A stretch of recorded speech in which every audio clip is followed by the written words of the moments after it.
Welcome to the Cinematic Flashback Podcast. Get ready to hop into the Wayback Machine as we journey through the wild, bold, and unforgettable films of the 1970s.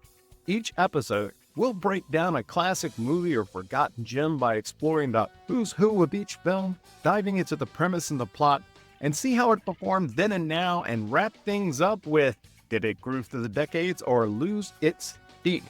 This episode, we are going to cross the bridge together and find a place that's safe and warm as we discuss 1972's Poseidon Adventure. And back on the microphone with me is my co-host Matt, recently returned from his luxurious vacation at a Delos resort, all in one piece. Matt, welcome back. I'm happy to be back. So, all facetious aside, I had to take a little break last weekend for some personal stuff, but I'm glad to be back and helping out again. I'm glad to have you here. You were missed going to Westworld. I was looking forward to discussing that one with you, but Jeff hopped in and did a fantastic job. I did miss talking about Westworld because it's one of my seminal movies that I saw as a kid with Yul Brynner, and it was amazing. It was the craziest thing I had seen. I was pretty young when I saw it, and I'm sorry I missed that, but I think you guys did a great job on it, and I'm excited to talk about this movie because this is another movie I saw live as a kid. And it's funny to see it again as an adult. Things that you thought you remembered about how the movie went, and they didn't really go that way. But in your head for the last 40 years, I've been thinking that's how things went, and they didn't go that way. So it was kind of fun to see how your memory plays tricks on you about what you saw when you were a kid, and now when you see it again as an adult, you're like, why did I think that happened? Yeah. I remember seeing this film on HBO, and I was almost afraid that my memory of this film was somewhat flawed, but I'm happy to say I don't think it was at all. Let's talk about it. Before we set sail, let's hear a clip from the trailer. In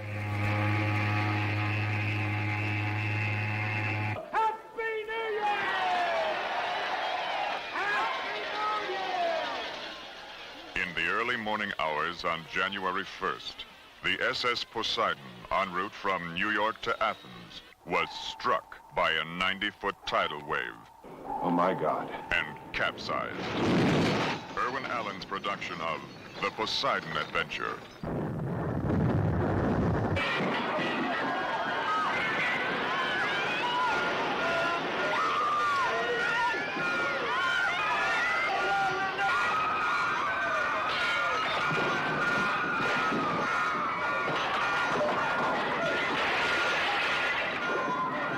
Of 1,400 people aboard, only 6 will survive. This is their story. That's the way out.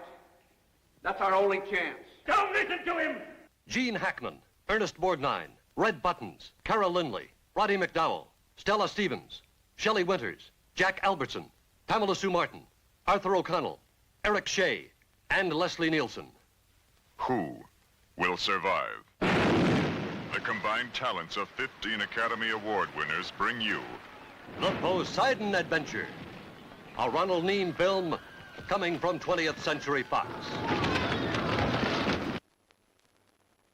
The Poseidon Adventure was released on December 12, 1972, directed by Ronald Neame, who also directed my favorite Christmas movie, 1970's Scrooge. Neame had told the actors that they were going to hate him before the production was over because of everything he was about to put them through.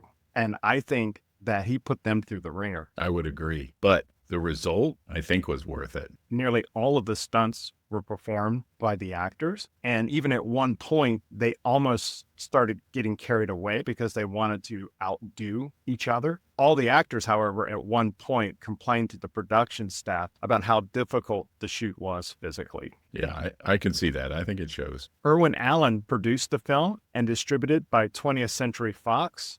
It was made on a budget of about $5 million.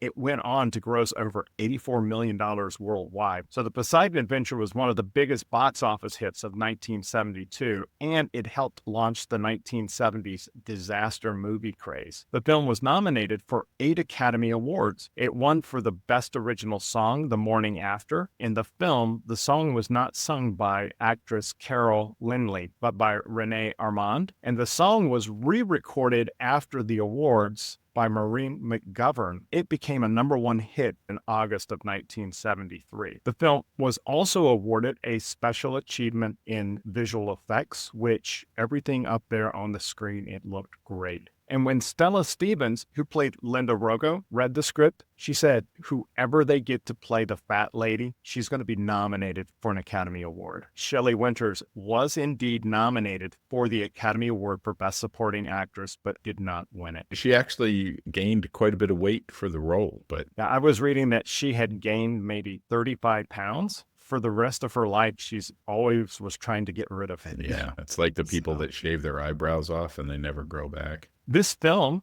had a sequel in 1979 called Beyond the Poseidon Adventure. They actually went back to the original author, Paul Gallico, to write a book. And the book had a story of some of the survivors coming back to the ship to try to find other people that had survived. There was a 2005 TV movie starring Adam Baldwin, Rutger Hauer, and Steve Guttenberg. And then in 2006, Wolfgang Petersen made a big budget reimagining called Poseidon. So I will give you my vehement soapbox about sequels. Hop up on it, Matt. You ready? Brace yourself. There is so much good material.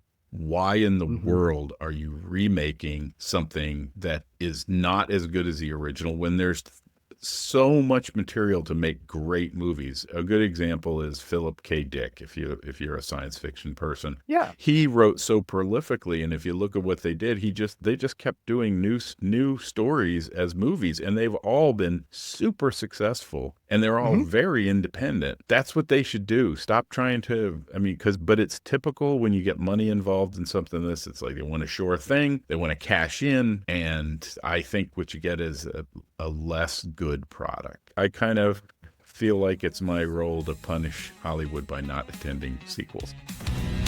This is Matt's Soapbox. Matt, when I saw the producer's name, Irwin Allen, I know that name because for me, he is most associated through his television programs of the 60s. Most specifically Lost in Space. I loved that show as a kid. Other TV shows included Voyage to the Bottom of the Sea. That's the one I had. Tunnel.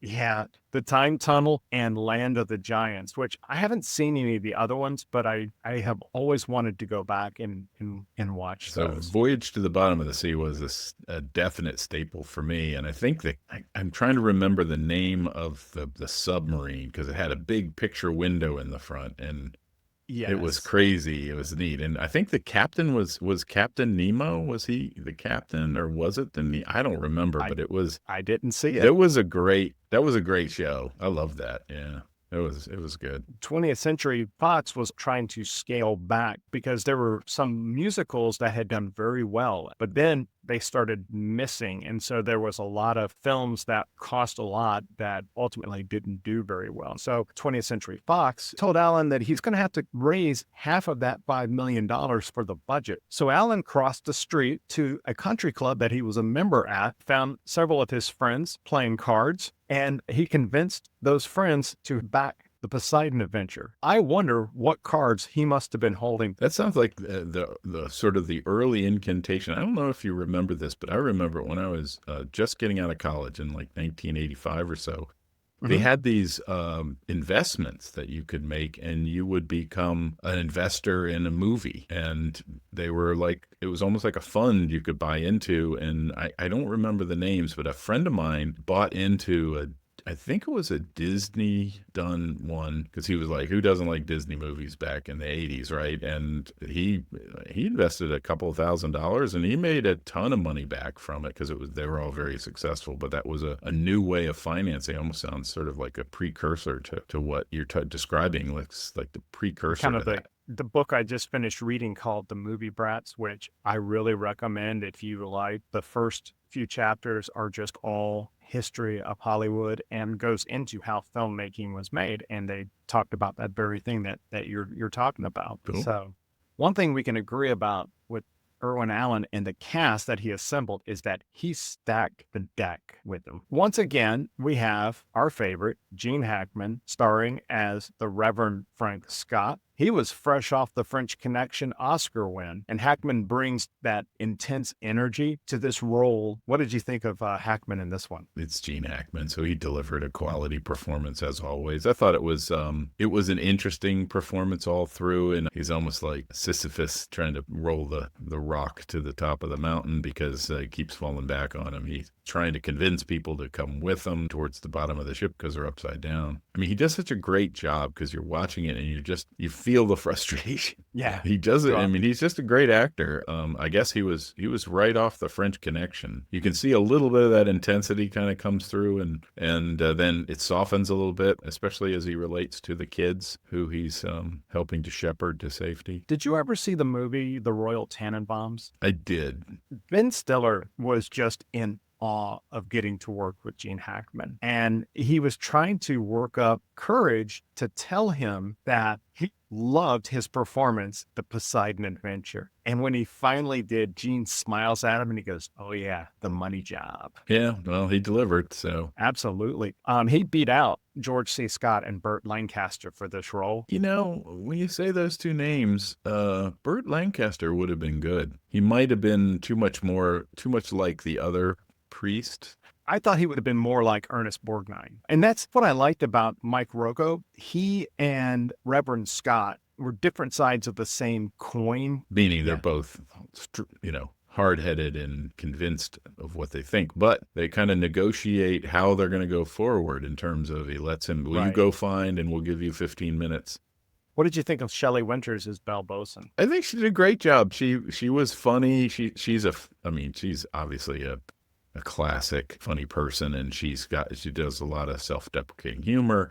She's one of a couple of people who obviously are going to go see their grandchild. She always brings up, life. When I watched it the second time, it started to bother me how many different necklaces she seemed to have, and she was always giving to people, whether it was the necklace that said that she was the swimming champion, or she had her pearls on, or she had a necklace that she gives to Gene Hackman's character later on. Like, how many of these necklaces do you have? Because obviously she's not wearing all of them when you see her. So it's always kind of funny. Yeah, she just keeps pulling them out of her purse. We meet her at the beginning. He's like, "Oh, I can't climb that. I'm just the fat here lady. to give I this can't to get my through this tunnel." Yeah, give this. I can't. I can't do this. I can't do that. And she always ends up doing it, which is amazing. And it's pretty funny. James Martin was played by Red Buttons, the lonely haberdasher. I thought his character had really good chemistry with Neame, who was the singer of the band that was playing. I thought they had great chemistry. Red Buttons, I mean, he was great in this movie because, you meet him at the dinner table and he's a goofy guy, and you see him early in the movie and he's race walking to stay in shape, and he's a lonely guy. He's a guy who works. I mean, he describes his day. He gets up at 6, gets to the shop at 7, works till 8, 7 or so, whatever at night, then goes home, has dinner, goes to bed, and repeats it, and it's like, I just don't have any time to meet anybody, and it was a well done character, interesting, fun to watch, and you're super happy to see that he's progressing with the group that's trying to get out. Did you know who also was up for this role, who had to turn it down because he wasn't available? Who? Gene Wilder. I could have seen Gene Wilder in this role, and I really liked Red Buttons in this. I like how the character turned out, but I would Gene love Wilder to would have see been too young. No, I don't think so. Yeah, he did he would have been way too young, because, this was filmed in 1970? 72. This is after Charlie and the Chocolate Factory. Or Willy Wonka and the Charlie Factory, excuse me. Yeah. And he would have gotten to reunite with Jack Albertson, who played Manny, who also played Uncle Joe. That's Willy Wonka. right. And you may have noticed that Leslie Nielsen played the captain. It was a great role. Obviously, he, the ship turns over. He dies very soon in the movie. I think there's no spoilers there. So it's a small but pivotal role for sure, as described. Do you know what it means to get to the captain's table? That's Rogo and his wife, and she's upset because she thinks somebody recognizes her from her former career as a lady of the night. I love that character. She was great. She was so funny. She had such gumption. Yes, when he finally convinces her, and then when chips are down, she's tough as nails, right? She's handling the husband, she was great. She's a great character, and the actress that played her was funny and very believable, and it was really good. The scene where Robin is crossing over the deck, that was actually filmed on the Queen Mary, and that's been docked in Long Beach ever since 1967. And a lot of those pre-capsizing scenes were filmed on the Queen Mary, which I found to be very interesting. Like a floating soundstage, I guess. The model of the Poseidon was about 25 feet long. So this was not a miniature, it was a bigature. And it was based on the blueprints of the Queen Mary. So and the Queen Mary, totally to scale, right? The Queen Mary was highly influential in this story. In fact, the Queen Mary influenced Paul Gallico when he wrote the Poseidon Adventure. And there were two incidences, and one he was personally involved in, where he was on board the Queen Mary and a wave had caused the ship to list precariously, and that left an impression on him. Also, in World War II, the Queen Mary was used as a troop transport, and it was hit by a rogue wave. And because of all the extra passengers that were on board, it was top heavy, and it went 52 degrees over is how far it listed. And if it had gone 3 more degrees, it would have capsized. Let's just talk about a little bit of the realism. If you'll remember in the movie, the captain is fighting with a representative from the company because he doesn't have enough ballast. Mm-hmm. And the reason they talk about that is that ship, if properly balanced, would not capsize, right? Mm-hmm. You could go almost 90 degrees and it would pop back. But without the proper ballasting, which is they had taken the ballast out because this was its last cruise or something like that, and they were taking it to the breakers afterwards. And there was some fight about that ballasting. He was like, well, we're going to pull over and we're going to pump water in if we have to for ballast, which is actually kind of not what you want for ballast. You want ballast that stays still because water moves. But if you have big tanks, you can fill the ballast tanks with water. So that was sort of a big point of, to make it more realistic, that why it was also, I think, a nod to the cruise industry to make sure that these things don't just flip over. Some things have to happen, things that would never happen in real life, like unballasted and stuff like that. So, I mean, obviously when you do a disaster movie, you have to worry that now no one's going to go on a cruise, right? Well, I personally didn't go to the beach for a long time after Jaws, so... And then you take one of those airplane rides over the Outer Banks and you never go to the beach again. See so many sharks in the water. Don't say that. Okay. Well, don't go on that plane ride. Oh, man. The main ballroom was able to be tilted to a 45-degree angle. And I wanted to bring that back because the real Queen Mary had listed to 52 degrees. So they were able to take it and begin to angle it up by 45 degrees. And then they had the actors kind of doing their actor fall. Right. And some of the stunt people starting to do their slides. Exaggerate the amount of the angle. And so then finally, they had everybody get out and they redid the set, but they did everything upside down. Right. And that was cool. It's a great scene because it kind of goes over slowly and it kind of, it doesn't exactly match kind of the picture of the thing. Because I think it would have gone maybe over a little faster, but for dramatic purposes, it was great because it sort of goes over slowly. People are kind of, is it going to go back? They're holding on. Is it going to flip back? And it never flips back, and obviously a good number of people are killed immediately from that, because they're in this giant ballroom. The classic scene is the guy who lets go and he falls straight down and through the light that was at the bottom. Yeah, the lights, whatever was would have been the top of the ballroom. In the camera angle shoots him going down. It's classic. That scene of the stuntman falling down, that is what I always remember from this film as a kid. Amazing. This is very effective. was interesting. Day one, the part that I was supposed to play, the character was called Terry. Nobody else knew that on the entire set. And there was about, I'll say, 300, including all of the stars that were in the dining room. And everybody's talking. And I'm talking to Carol Lindley and Pamela Sue Martin. And then the day before, I get a call. And they said, Irwin Allen would like you to do the fall. I'm not a stuntman. You want me to do that fall? I don't know. Go down to Paul Stater's gym and practice. I went down to his gym and he said, climb that ladder and drop into this little mattress. You know what? Let's call somebody else who does this for a living a stuntman. Because I was hired as an actor, not a stuntman. And needless to say, he took his dog up to the top of the ladder and threw Fido into the bag. Okay, I can do that if the dog can do that. But that table is upside down, way up there. So he brings a bigger ladder. And this time he threw his wife off the thing. Well, if she can do that, I guess I can do that. And then for all that and all the effort, they said, oh, that was the biggest stunt in the movie. Great. And a lot of stars came on their day off to watch that idiot fall. I learned a lot that day. And I no longer was an actor anymore. Oh, yeah, you're the guy that did the stunt in the Poseidon Adventure. You're a stuntman. It's a great stunt. I definitely remembered it from way back when. And it really, there's a counterpoint to that stunt, which is they show that guy falling, and then they show the young girl who's stuck on an upside down table that's screwed to the floor.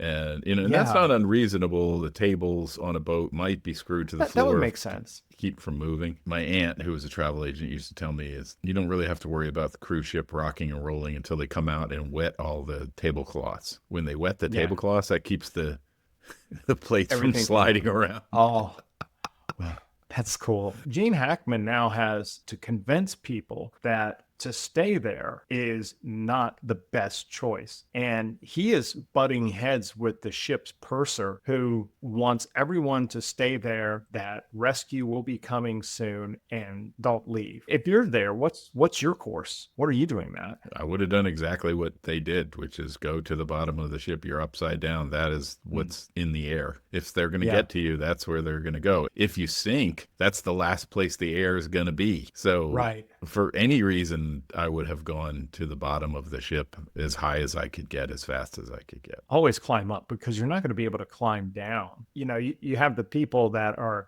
no, we're going to stay until the water starts coming. Well, that's resolved pretty quick. But then the idea that after seeing that, and this may be the one knock I will give to the movie, and that is, so we have this argument, people are going to stay, people are going to go, a group goes, and they're at the top. So in order to go, they have to climb up to what would be the floor so they can take a corridor out, right? So there's a whole scene about that. People are left behind. Some of them are injured and can't move. That's the way it is. But a lot of them are listening to this purser who's, frankly, an idiot.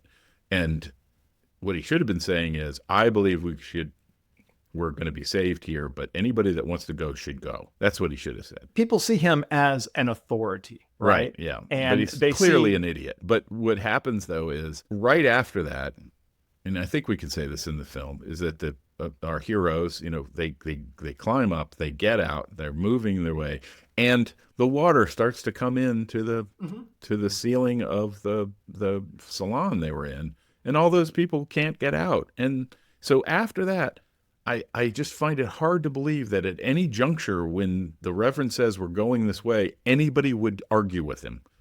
Right. Because we just saw what he said was going to happened, and we don't want to die. So we're going with him. But later they set up the same sort of conflict where there's a whole line of people marching to the bow of the ship down a hill. So to me, all of them should have been arguing with them, saying, no, we just watched a bunch of people drown. You should come with us. That's the conflict that you see that happens between Ernest Borgnine and Gene Hackman's characters. Right. What I found interesting in that was there is a question. Is the destination that we're actually going to, is that the correct destination? We're dependent upon Robin, the child, saying that he spoke with the engineer, and the engineer said that the plate metal is only 1 inch thick, and that's the one place where we could cut through and get rescued. Or is there some self-doubt that begins to creep in to Reverend Scott's mind. I might be wrong. I could be wrong. And I think that's great reflection from a character when he realizes that there are people's lives and to maybe question himself. And so, yeah, I'm going to go out and scout ahead to see if I can find a way to the engine room. I think the other purpose of this scene was that it allowed the movie to take a little bit of a breather, because between the time that they get out of the salon and they get to this scene, it is just action, action, action. Yeah. And the entire time they're being chased by the rising water, Right. which acts like, I don't know, the second time I watched it, I kept thinking of that movie, The Blob. It's like, oh, it's coming slowly, but it's coming. Like when you watch Titanic. I mean, a good example. It's the water rising. I had a connection to Titanic. I'm glad you mentioned that. When the Titanic, and this is both in the movie and it was based on reports from survivors of the Titanic. There was a string quartet that was trying to calm the passengers, and they were playing. And the very final song was the hymn, Nearer My God to Thee. Right. And in this film, Rogo says, well, maybe we should pull out our hymnals and sing Nearer My God to Thee. Good callback. So I will tell you that I knew what song was being played. That was in sort of common lore about the Titanic and what happened. And so that would be a common observation that somebody might make, especially when they're on a ship. So it's good writing. Oh, I see what you're saying. Yeah. Like if something's going wrong, you might just throw that out. Yeah. Cause you're on a ship and the last thing that was being played by the string quartet on the Titanic was Nearer My God to Thee. The one other thing that this little pause in the corridor allowed us to do was for Rogo to find that rope, which was going to come in handy. Right. And later. Also the little comic relief of the kid going into the bathroom with everything upside down. Okay. Did you stop and think, like, wait a minute, he's in water and all the toilets are upside down? I think they were running through a lot grosser stuff before that. And I don't think I would have really worried about it too much. So the sister told him, like, because they're all worried they can't find him, and the sister yells at him, says, "What a horrible way to die!" Because I think in the book, I think maybe Robin died while exploring that particular area. Yeah, it seemed like odd that they would sort of lose him, and everybody had to search for him, and then they found him. It was almost as though they were following the book, and then they went, "Yeah, we can't kill that kid off. We're gonna keep him in the movie." No, the kid was great. He Oh my was gosh. great. He was really good. He was an amazing actor. He was good, and it was funny how he delivered his information about the boat. It was 100% believable because he didn't just say it. He said, I talked to the second engineer, who's my friend, and he showed me this is the thinnest place in the hull. And it also makes sense. The front of the boat is the thickest because that's what you're going to run into something with, right? Right. The back is going to be the thinnest because that's where the engines are, and there's a huge amount of weight back there. So you thin the hull back there to balance out some of the weight. And I mean, an inch thick is still pretty thick, but you can cut an inch of steel with a cutting torch. The You can't torch cut there. 2 or 3 inches with a cutting torch in one pass. The one thing I will say, the one thing that I thought was, we know at some point that the back end gets cut open, but when they open that back end, there should have been just a hurricane of wind coming through. Yeah, and the water rising. At least that's what I thought. Oh, I see what you're saying, because now you've broken the seal. Yeah, right? he was like, the bubble is popped. Yeah, well, there were compartments. So, I mean, I can believe that, okay, there's compartments, because they went, up and down when they were trying to get to where they had to go. So it's believable that the air was still trapped above where those, below where those places were. So there's probably quite a bit of air trapped to hold the whole thing up. That's believable. My favorite scene in the film was where they have to get to the engine room, and it's now at this point completely submerged. So all of the actors have to swim through this set. I mean, I know that when you look at a making of a movie, it's like it wasn't all that dangerous looking to begin with, but they were still underwater, and the actors were doing this. I thought, what good on them. I mean, they really sold that scene in terms of its intensity. Yeah, I think it was a little nice that we could see them, because I think in real life it probably would have been a lot murkier, but it was cool. That was the entire reason why Roddy McDowall had made mention of, the lights are on batteries and we can expect them to run for 3 hours or something along those lines. So it's like, that's why the ship still and that's has reasonable power. too. They have emergency lighting, they have batteries in them. I didn't really have a lot of problem with that. you can see one of the emergency divers in the scene where Hackman is swimming up and he's just about to broach out of the water. You can see a couple of legs walking by. Oh, but it's funny. It's so brief. But there's corpses down there, and so everyone has to swim. They have to swim down. They got to go by the corpse. They got to go up the stairs. They got to turn around. They got to go up. And they show everyone going through except for the kids. And then, of course, there's Nani's character who, she's nearly can't catatonic swim at all. the entire. Yeah. I have my opinions about those types of things. It's like you shouldn't be so discombobulated that you basically put everybody else in danger. So leave them behind. Yeah. I know that's hardcore. The final challenge that they have to face is they're unable to open the doors to the propeller room because there's some steam that's blowing out. Reverend Scott has to hop and he has to turn the valve to turn off the steam. What I found very interesting is that Gene Hackman wanted to do the full stunt where he lets go of it and he goes all the way down into the water, which had flames from the oil on it. But they decided to not let him do the full stunt because they still had scenes for him to shoot with him. In case he grievously injured himself. I will say, one of the things about that scene that you're talking about is he has a soliloquy railing against God in that scene. And it's really reminiscent of Lieutenant Dan in Forrest Gump. Yes. Where he has it out with God during the storm about how much more are you going to do to me? How much more, what's going to happen? Yeah. And he has a very similar kind of like, okay, you're not helping, but stop hurting. Yeah. Stop hindering us. At least get out of the way. That's a great scene because we know this is just one room away from salvation is what it ends up being. Right. But I have to tell you, one of the things that did bother me about this in the movie is, so they cut open the hull from the outside. The Italians are there, I guess, with their helicopter. They load the people up and they fly away. It's like, didn't you not want to stick your head down and just check?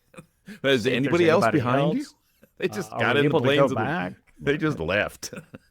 I'm hoping that another helicopter was coming in with some rescue divers. Well, apparently that's part of the story of Beyond the Poseidon Adventure. So, might want to kick that one into the VCR. And, maybe that's why they were setting up the sequel, that this is the helicopter that comes back. Because there's just people there's obviously lots of air trapped. There could be more people. Yeah. Oh, well, at this point now you can bring rescue divers, right? And they can put on breathing gear, at least to see. I just thought that was funny at the end of the movie because you're like, all right. It would have been great if they just showed that helicopter coming and then more helicopters heading to it. So the original ending was going to have a bunch of boats around it. Right? Oh, okay. So that you would get that implication. Then however, I think they were at $499,999.99, and they just could afford one helicopter for one day. They had one helicopter one day. That's it. Well, they made good use of it, and it worked out really well. So, well, Matt, before you and I hop in that rescue helicopter, it's time to ask the big question.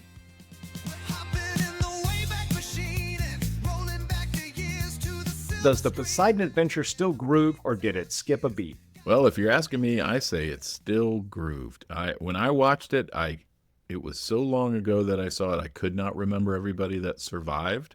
And in fact, my memory was of far fewer survived than actually made it. So it was really great to watch it. And it's a good movie. It's very entertaining. There's some edge of your seat stuff. There's a little bit of humor. It's got some good, characters. It's just a good movie. And it's kind of, I think we talked about this before, there's a lot of practical effects that are very effective, right? A lot of real life things upside down, it's just freaky when you're filming and you're trying to, and it's cool while you're watching, you're trying to figure out, okay, so they're going up, but that's really down. So you look at like they're walking up the ladder ways, which on the other side have steps and are the smooth ceilings on the way up. Yes, so they have to use a rope to pull people up the smooth ceiling, which was a great detail. It's very cool. You and I, we're definitely on the same page about this one. And I remember, like I said, watching this so many times on HBO when I was a kid. And looking at it today, things that really stood out to me was this film must have looked gorgeous on the big screen because it was so well shot. Mhm. Everything was so exciting. You could divide this movie into two parts. You could do everything like up to the first 30 minutes, which is all the setup and going. And then you can watch the second 90 minutes as another movie because it is just so good. It stands up. It's a thrill ride. You're enjoying everything about it, whether it's the production of the sets, whether it's the stunts, whether it's the story and the conflict between the characters, trying to decide, am I doing something that's right or am I about to go to the wrong place? After my experience with Airport, and honestly, if people like that film, I have to apologize for me. Bless that you. one, it not only skipped a beat, it scratched the record. Yeah. And I was a little bit worried that maybe my memory was not as what I remember for this film was. But man, I really, really, really enjoyed watching this film. And for me, it still grooves. And I really, really like this one a lot. Yeah, I totally agree. And I think I expressed to you before one of the central conflicts that really bugs me about this film is the idea of thoughtful, considered take action versus groupthink and idiocy. Yeah. And that just drives me bonkers because it's like, just sit for a minute and think about it and say, okay, this puts me closer to the water that's got to be rushing into this boat. You should definitely go up, right? And the idea that you would argue that is, to me, it's just, come on, And this is what the Gene Hackman character says. Everyone below us is dead. There's no one coming. It's us. Right. It's great because you're frustrated about it and you're trying to watch and you're seeing as, is what we think going to happen? It does. I'm so excited for them. And, it's a good movie. I highly recommend it. It's maybe not great for little kids because it's actually very traumatic in parts. I think it's definitely a PG-13 movie. I think is what you would say, right? Would do today. Yeah. Right. Yeah. Okay. Are we all done? Yeah. Great. Okay. Thanks. Thanks for tuning in. And as always, Matt, thank you. I'm really glad you made it back. Let us know if you watched the Poseidon Adventure and what you thought about it. You can do so by emailing us at podcast@cinematicflashback.com or leave a comment on our Facebook page, the Cinematic Flashback Podcast. You can also find us on X. Our handle is @Back270smovies. And please be sure to subscribe so you don't miss an episode. The best way you can share this show is to recommend us. We deeply appreciate the feedback that we have been receiving, so as always, please keep it coming. Also, as we are trying to build this show, we deeply appreciate a review on the platform you are listening to. It really does make a difference. So join us next time as we take the Wayback Machine to the 70s to explore another film from that decade.